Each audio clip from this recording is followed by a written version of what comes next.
Muy buenos días, compañeros de tutor. Mi nombre es Cristian Camilo Rueda Torres, estudiante de la Universidad Nacional Abierta a Distancia, inscrito en el seminario especializado de proteómica. El siguiente video es la explicación de los métodos de separación de las proteínas.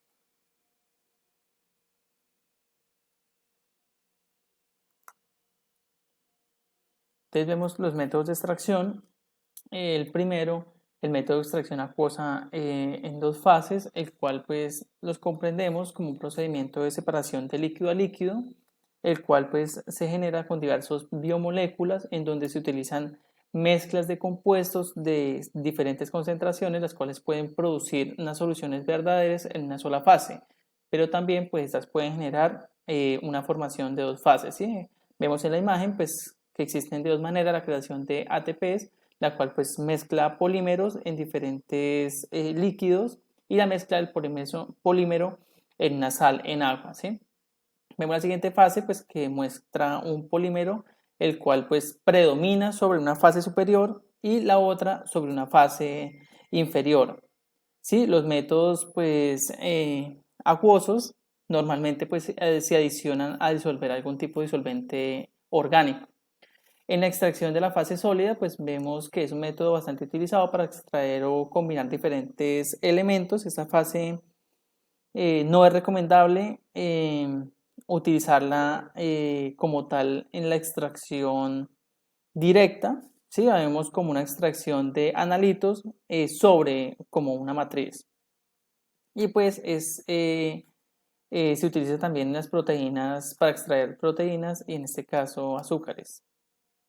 Los métodos de precipitación isoeléctrica, el cual pues es una precipitación el cual consigue variando un pH medido, generalmente con ácido tricloacético, y pues estas proteínas se generan a un punto isoeléctrico y tienden a tener una insolubilidad, ¿sí? Este no es recomendable que las proteínas sigan siendo funcionales. El método de precipitación con disolventes orgánicos es el cual pues son disolventes orgánicos que pueden reducir la constante eléctrica de las soluciones acuosas, aumentando así la atracción en dos grupos de cargas opuestas.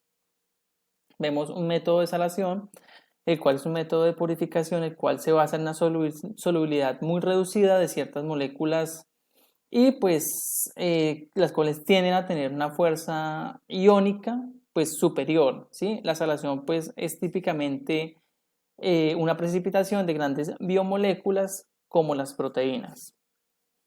También vemos la separación por moléculas, vemos la diálisis, el cual es un método de purificación el cual se basa gradualmente en una concentración como fuerza impulsora por biomacromoléculas, el cual pues no pueden atravesar las membranas.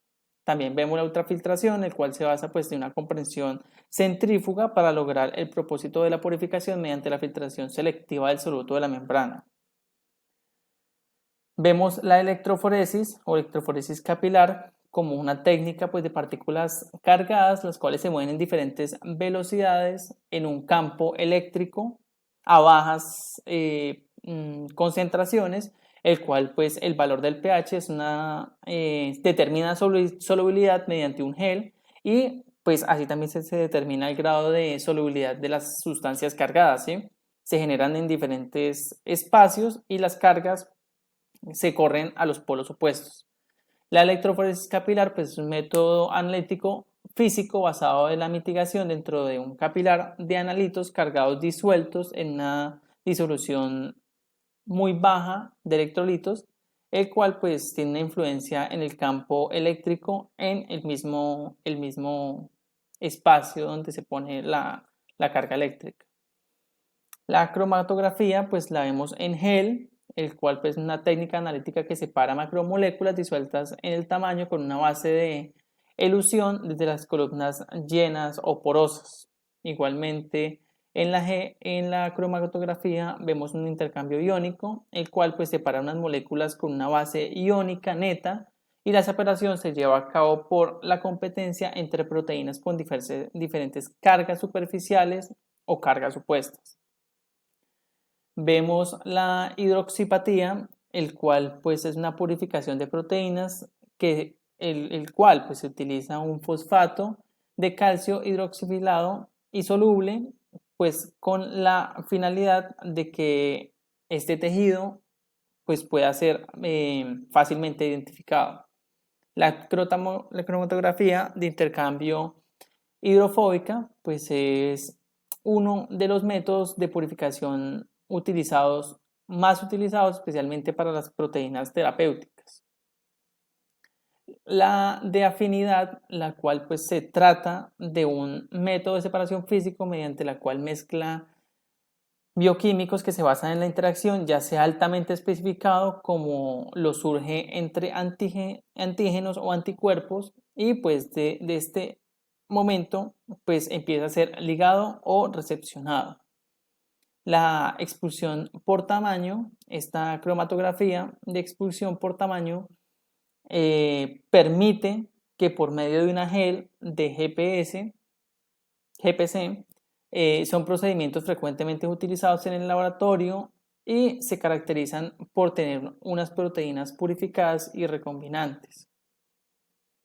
También la cromatografía de interacción hidrófila, el cual es una variante líquida en fase normal que se supone parcialmente en otras aplicaciones cromatográficas como la iónica o la líquida, pues en una base inversa.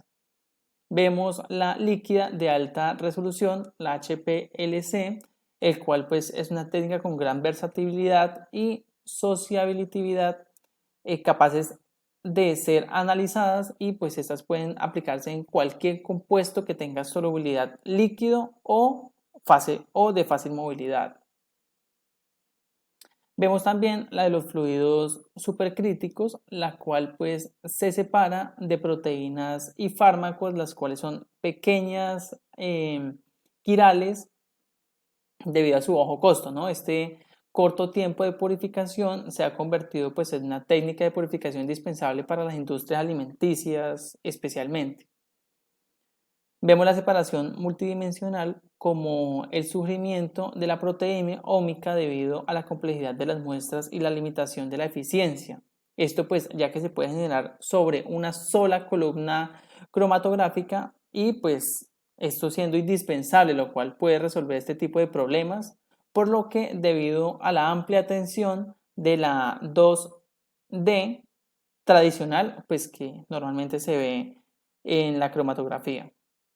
Vemos otros métodos como la impresión molecular o los chips de microfluidos. El segundo punto es la explicación de uno de los métodos, en este caso la electroforesis y electroforesis capilar.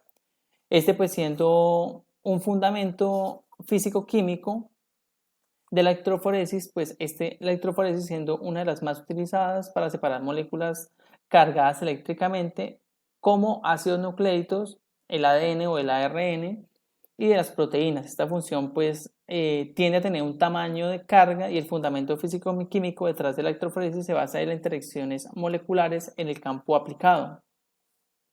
Sí, vemos igualmente que este tiende a tener unas cargas positivas y unas cargas negativas, como lo vemos en la imagen, y también un campo eléctrico, el cual está destinado a tener un gel, en este caso puede ser agarosa, el cual pues introduce o crece mediante una fuerza que ejercen las moléculas. En este caso pueden ser cargas negativas o positivas dependiendo de dónde se coloque, ¿sí?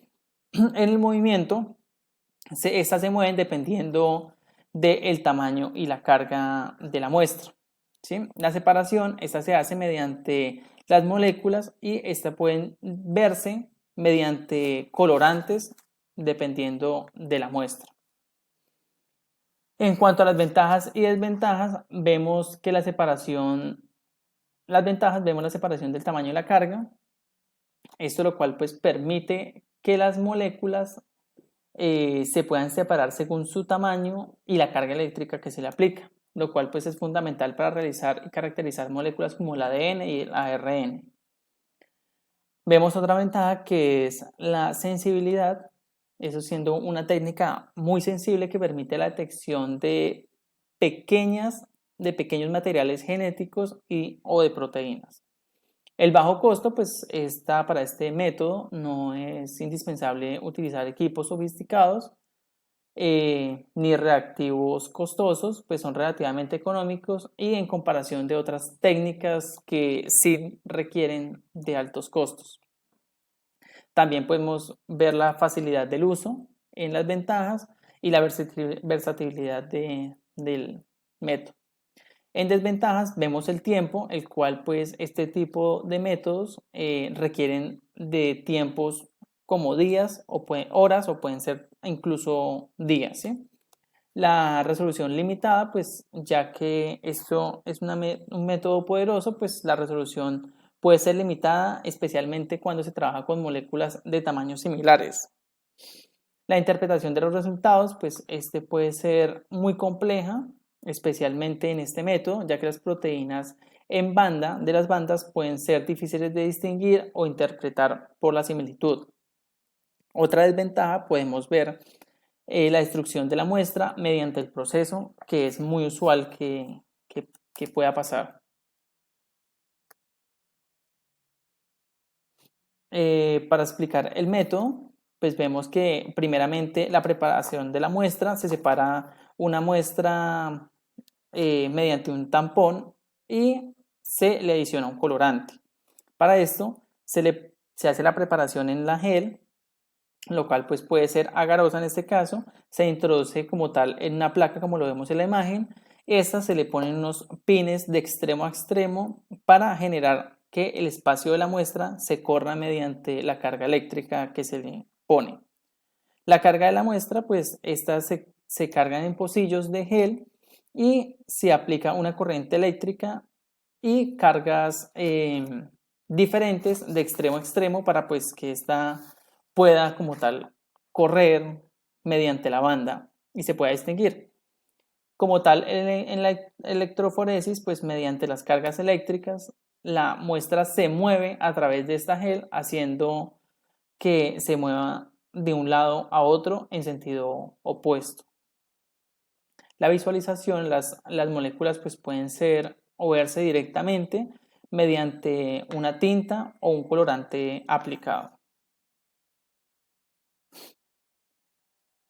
En este caso, vemos que se puede aplicar directamente en un caso de la medicina para análisis de mutaciones genéticas en enfermedades hereditarias. Esto también se puede aplicar directamente en plantas, ¿sí?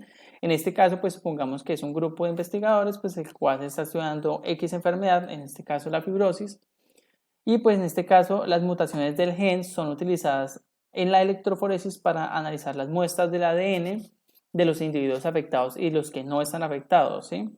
Con el objetivo de identificar las características o las mutaciones, pues eso se da para identificar como tal qué mutaciones son relevantes y poder desarrollar terapias o procesos más específicos o personalizados para cada caso.